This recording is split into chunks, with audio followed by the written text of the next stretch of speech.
Bismillahirrahmanirrahim. Alhamdulillahi Rabbil alamin. Wa salatu wa salam ala sayyidil mursalin wa ala alihi wa ashabihi ajma'in. Жаратқан Аллах Субханала Таалаға чексіз мақтаулар болсын. Сүйікті пайғамбарымыз саллаллаху алейхи уассаламға Алла Тааланың үзгілтіксіз салават саламдары болсын. Урматтуу мұсылман бір туғандар, бүгінгі жұма күніңіздер құтты болсын. Урматтуу мұсылман бір туғандар, бізге келген кейбір сұрауларға жауап беріп кетелі. Құрбан айт жақындап келе жатады. Құрбан айттың мәні маңызы айтып берсеңіз, ел ішінде құрбан болғандар ескеріледі деп айтылады ғой дейді. Ооба, чындыгында биздин динибизде эки чоң майрам бар. Анын биринчиси ушул Курман айт болуп эсептелинет. Ажыларга барып, ошондой машакаттуу иштерди мына үйдөн сапар кылып барып атат, канча миң километрлеп. Андан кийин ошол жерде ажылыктарды аткарып, ал жерде Минада жүрөт, Арафатта жүрөт, баягы Ихрамда жүрөт, Муздалифага барат, кайра келет, таш атат, андан кийин таваф амалдарын аткарат, чачтарын алат, кой муздайт. Ушул амалдардын баарын аткаргандан кийинки Алла Тааланын бизге берген жакшы бир майрамы бул Курбан айт болуп эсептелинет. Ал эми ажылыкка барбагандар бул жакта курбандыкты союп, үйгө конок чакырып, мусулмандар ынтымакта, биримдикте, достуктукта бекемдеп, бири-бири менен кызматташып, туугандар зияратты кылып, мына ошондой бир туугандык мамилени чыңдоо бул чындыгында Курбан айттагы негизги максаттарынын бири болуп эсептелинет. Ошондон мүмкүнчүлүгү бар адамдар эмне кылыш керек? Мына ушул айларда курбандык күндөрү курбандык кылып, конок чакырып, жакшы ушул амалды аткарып коюш керек. Ал эми кээде бизде ушул адат болуп калган, ошол өткөндөргөн дагы жакшы күн, улук күн деп Куран окуп, бата кылып, соовун багыштап коебуз. Бул дагы сооптору жете турган нерсе. Курбанчылык кылуу кимдер үчүн важип дейт. Курбанчылык кылуу чындыгында эң алгач бул мусулман болуш керек. Мусулман болгондон кийин анын акыл эси ордунда болуш керек. Андан кийин баягы сапарда эмес, муким болсун деп биздин китептерде айтылат. Балагатка жеткен болсун дейт. Анан зекет бере ала турган, колунда бар адам болуш керек. Мисалы ким зекет бере алса, ошол курбандык соёт. Демек, мүмкүнчүлүгү бар адамдар курбандык сойсо боло берет деген сөз. Мына ушул адамдарга бул важип болду. Кээде зекетке акчасы жетпесе деле курбандык сойгонго мүмкүнчүлүгү бар, союп койгон болсо эч бир муктаж болуп калбайт. Алар деле курбанчылык кылып, соовун багыштап, келген конокторду коноктоп, муктаждарга берсе деле боло берет. Курбандык кылуу күндөр кайсы күндөр дейт? Курбанчылыктын күнү 3 күн болуп эсептелинет. Бул бизде Зулхиджа айынын 10-у, 11-и, 12-си дейбиз. Демек, бул айыт күн болот. Айыттан эртеси, андан кийинки 3 күн мына ушулар курбандык чалуу күндөрү деп эсептелинет.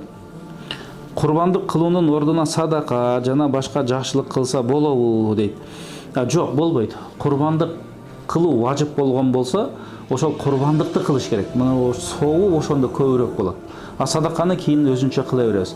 Алла Таала Куранда айтат: "Силердин курбанчылык кылган сойгонуңардын, алардын каны, анын жүнү, анын эти Аллага жетүүдөн мурда силердин такыбалыгыңар жетет" дейт. Бул буйрук болуп эсептелинет. Ошондон биз курбандыкты муздап, чалып, анын этин муктаждарга, өзүбүздүн үй бүлөбүзгө келген конокторго бышырып берген болсок, бул ошо туура болот. Негизги ошондо максаттага жараша деп эсептелинет. Курбандык кылууга кандай малдар жарайт дейт. Курбандык кылганга төөдөн, төө курбандыкка жарайт, уй болуш керек. Кой, эчкилер, мына ушулардын баардыгы курбандыкка жарай берет. Анан ушулардын баардыгы ар кандай баягы кулагы кесилгенби, үзү сынган, аксаган, арык ошолорго жарабайт. Мындай толук болуп эсептелиниш керек. Баягы оорубаган, өтө арык болбогон, чолоңдобогон. Курбан айт күнү канча айлык кой жарайт? Эми койдон канча айлык кой жарайт десе, өзү 1 жашар болуш керек, кой менен эчки. Бирок койду мындай караганда 6 айлык 1 жылдыктай көрүнгөн болсо, анда ал деле ал койлор жарай берет. Курбандык кыла турган малдын союунун тартибин айтып берсеңиз. Союу дегенде ошону базардан алып келип, адеттерден деп айтылат. Мен курбандык кыламын деп базардан барып сатып келип, ошону курбандыкка чейин баккан дагы бул жакшы болот, адебинен деп эсептелинет. Тартиби болгон болсо, биздин бычагыбыз өтө курч, жакшы болуш керек. Муздаганда баягы малды кыйнабаш керек. Андан кийин баягы муздай турган жерге аябай күч менен эмес, акырын жакшы жетелеп алып баргандагы жакшы болот. Андан кийин кыбланы каратып, бисмиллах, Аллаху акбар деп соёбуз. Мына ушул тартиби деп эсептелинет. Курбандык кылган малдын этин эмне кылыш керек? Курбандык кылган малдын этин өз эркиңиз эмне кылсаңыз, бирок бизде айтылат, ошол күнү, курбандык күнү биринчи тамак жегениң ошол курбандыктын этинден оосануу, баягы даамсызуу деген маани болуп эсептелинет. Ошондуктан курбандыкты кылгандан кийин анын этин 3кө бөлгөн жакшы деп айтабыз. Биринчисини ошол үйгө калтырабыз. Экинчи бөлүгүн үйгө коноктор келип калат курбан айтта. Зыяратка келип калгандар бар.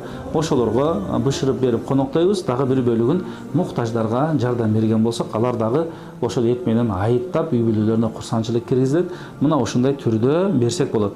Ал эми кээде толук эле садака кылып ийсе дагы бул боло берет. Бирок үйгө сөзсүз түрдө ошонун бир четинен багы даам татытуу бул жакшы болуп эсептелинет, сүннөт болуп эсептелинет.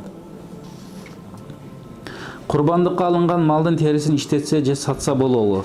Эми курбандыктын баягы терисин, бул жерде терисин деп атат, малдын терисин үйдө өзүңүз колдонсоңуз болот, же башка бирөөлөргө хадия кылып берип койсоңуз болот, бирок сатканга болбойт. Анан жанагындай кээде биз курбандык сойдурганда бирөөлөрдү алып келип, жалдап келип сойдурганда ага акы катары бергенге болбойт. Бул жөн гана же хадия болуш керек, мындай белекке берип салыш керек, же садака кылып берип салыш керек, же үйдө жөнөкөй колдонуш керек. Күйөөм бир нерсени айтсам, 1 сом акча таппагандан кийин деп кемсинте берет. Эркектин да ишин мага кылдырат. 4 балам бар, иштеп акча тапсам болобу? Эми эркектин ушундай кылганы бул туура эмес. Аялды ошон үчүн ошол үйдө отуруп, үйүңдү карап, тамагыңды кылып, андан кийин ошол балдарыңды жакшы карап, тарбия бергендиги үчүн сен үйлөнүп атасың да. Ал иштейин деп сага тийип аткан жок. 1 сом ага сен 1 сом таппайсың деп ага милдет кылган бул туура эмес деп эсептелинет. Аялды багуу бул эркектин милдети болуп эсептелинет. Мына ошондон биз айтат элек, сиз мындай кылбаңыз, бул туура эмес деп эсептелинет. Андан кийин мына 4 бала бар экен, ага жакшы тарбия берип, жакшы мамиле кылып, аракет кылган болсоңуз, балдардын тарбиясы дагы жакшы болот. Эми бул жерде акча иштеп тапсам болобу дейт. Демек күйөөңүз уруксат эле берген болсо, анда бакы аялдар иштей турган жерге барып, жакшы иштер болсо иштесеңиз болот. Менин 1 кыз, 2 уулум бар. 1 дакыйка кылынган эмес, ошолордун эсебине сүннөт той кылып сойсок болобу? Эми сүннөт той кылганда союшту союп ниет кылып койсоңуздар болот. Эми эл келет, элден бата алабыз. Бул жарай берет. Ичи тардык, бирөөнү жамандоо жөнүндө да айтып бериңизчи. Чынында ичи тардык бул шариятыбызда жакшы эмес деп билинет. Эң жаман зыяны ичи тардыктын иннал хасада, мына пайгамбар хадисинде келет, ичи тарлык дейт. Мисалы, күйүп аткан отко отунду салсаңыз, отунду күйгүзүп күл кылган сыяктуу, ичи тар адамдын дагы кылган амалын, жакшы амалын ичи тардык ошондой кылып жокко чыгарат деген хадис бар. Мына ошондо биз ушул нерседен этият болобуз. Себеби ичи тардык деген башка бирөөгө берген Алла Тааланын рызкысын, берекесин көрө албай жатат. Ошол жок болуп кетсин деп ниет кылуу. Демек бул эң бир жаман сапаттардын бири. Ал эми бирөөнү жамандоо бул гыйбат деп эсептелинет. Ошондо бар болгон болсо гыйбат болот. Ал адамда ал нерсе жок болсо бул жала жабуу болот. Бул дагы чоң күнөө деп эсептелип, ал адам кечирмейинче Алла Таала эч качан кечирбейт. Бизде Алланын акысы бар, анан пенденин акысы бар. Алла акысы өзүнүн рахмат мээрими менен кечирип коюусу мүмкүн, Алланын каалоосунда. Ал эми пенденин акысын пенде кечирмейинче Алла Таала деле кечирбейт экен да. Ошондон пенденин акырынысына киргенден өтө этият болобу. Бул ичи тардык дегенде бул пенденин акысына кирүү болот. Ичи тардык дегенде ошол бирөөдүн нерсесине зыян келтирүү болот бул жакта туруп. Бирөөдү жамандоо деген дагы бирөөдүн акысына киргендиктен биз бул нерселерден өтө сактанышыбыз керек, этият болушубуз керек. Анан өмүр бою кылган амалыбыз жокко чыгып калбасын.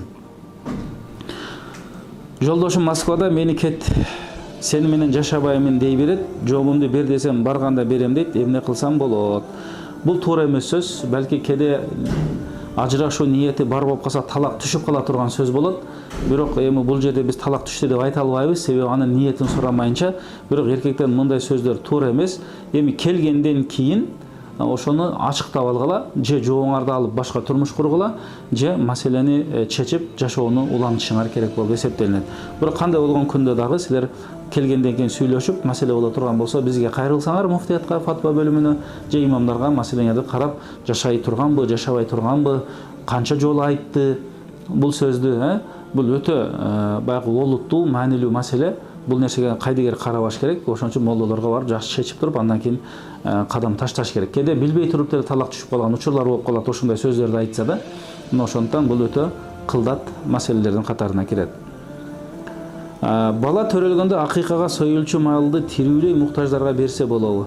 Ушул жерде тирүүлөй бербестен ошону мууздап бергениңиз жакшы болот. Себеби шариаттын тартиби ошондой.